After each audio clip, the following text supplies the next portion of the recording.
Hello dear student. तो student आज हम करेंगे हिंदी सब्जेक्ट हिंदी।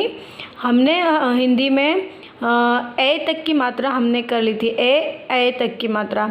अब आगे हमारी कौन सी मात्रा आती है? ए के बाद ओ की मात्रा।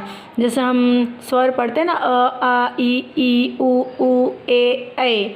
तो ए तक की हमने पढ़ ली थी। अब आगे हम क्या ओ की मात्रा करेंगे। ओ तो ओ की मात्रा में हमको सब व्यंजन के पीछे ओ ऐसा स्वर हमको निकालना है।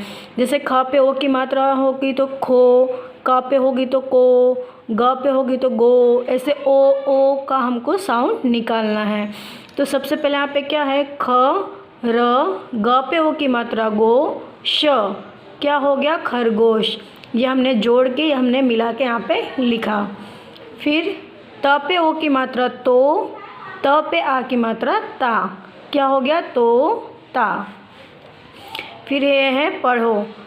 श पे ओ की मात्रा शो र, शोर, चोर, खोट, गोटी, चोटी, रोटी, सोहन, समोसा, मोहन, अखरोट। सब में ओ की मात्रा लगी। जहाँ आपको ऐसी ओ की मात्रा दिख रही, ओ की मात्रा कैसी होती है? एक नीचे डंडी होती है और ऊपर एक मात्रा होती है। तो आपको ऐसे इसको देख के समझ जाना है कि हाँ ये ओ की मात्रा है। फिर क्या है? पढ़ो और सुनाओ। ये वाक्य हमको पढ़ना है।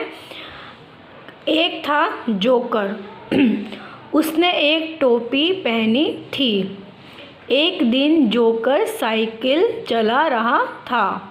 साइकिल के पीछे एक तोता भी बैठा था।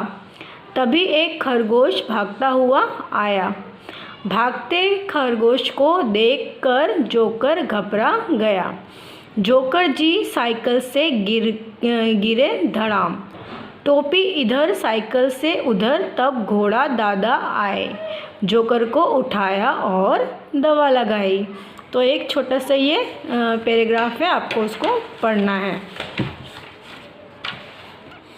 आगे बोला है मौखिक। पढ़ो और बताओ। हमको ये शब्द पढ़ने हैं। जैसे म पे ओ की मात्रा है मोर, मोर, रोटी, शोर, शोभा, टोकरी, रोहन, खरगोश। अगर ये सारे वाक्य को हमको अलग करना हो तो कैसे करेंगे? जैसे टोकरी को हमको अलग करना हो तो हम क्या करेंगे? र प्लस ओ की मात्रा प्लस ह प्लस न, क्या हो जाएगा? रोहन। ऐसे हम अलग करना हो तो कर सकते हैं। अब जोकर ने क्या पहनी थी? तो जोकर ने टोपी पहनी थी। साइकिल के पीछे कौन बैठा था? तो साइकिल के पीछे कौन बैठा था? साइकिल के पीछे तोता बैठा हुआ था। अब क्या है? चित्रों के सही नाम पर राइट का निशान लगाओ। ये आपको घोड़ा की तस्वीर दिख रही है तो ये सबसे पहले टोपी लिखा है, फिर घोड़ा, फिर तोता। हमको घोड़े के सामने राइट का निशान लगाना है। फिर ये क्या है? ये आपको टोकरी की पिक्चर दिख रही, तो अब हमको लिखा है यहाँ पे कोयल, मोरनी और टोकरी। ये रहा टोकरी, हम उसमें राइट का निशान लगाएंगे। अब क्या बोला है? चित्रों को देखकर ओ की मात्रा लगाकर शब्द पूरा कर। हमको ऐसी ओ की मात्रा लगा के चित्र को पूरा करनी है। यहाँ पे हम लगाएंगे हो गया तोता। ज पे लगाएंगे ओ की मात्रा जोकर। ढ पे लगाएंगे, क्या हो जाएगा? ढो। ढ पे ओ की मात्रा ढोलक, ढोलक।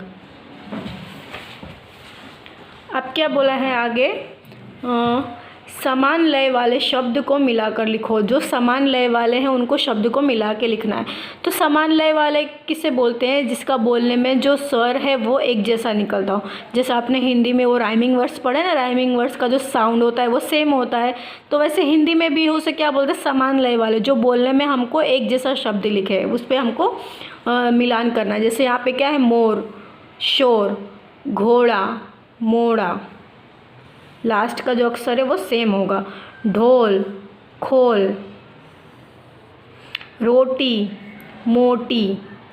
ऐसा आपको इसमें मिलान करना है।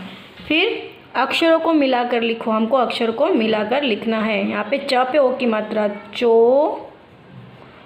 ट, चोट। फिर क्या है? घ पे ओ की मात्रा है घो। ड पे आ की मात्रा है डा, घोड़ा। फिर सोहन, स पे ओ की मात्रा है, सोहन, सोहन।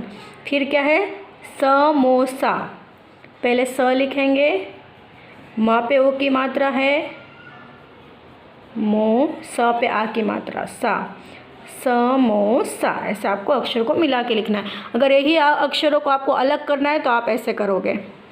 अब क्या है, बिंदुओं को मिलाकर चित्र पूरा करो और रंग भरिए। आपको ये बिंदु को ऐसे डॉट डॉट को मिलाना है, फिर ये इसमें रंग भरना है और आप बताओ ये किसका चित्र है, फिर आपको बताना है वो किसका चित्र है। तो ये तो आपको दिख रहा है कि ये घोड़े का चित्र है, तो इसमें अच्छे से आपको फिल करके कलर फिल करना है, डॉट करना है। यहाँ पे आपकी ओ की मात्रा फिनिश होती है।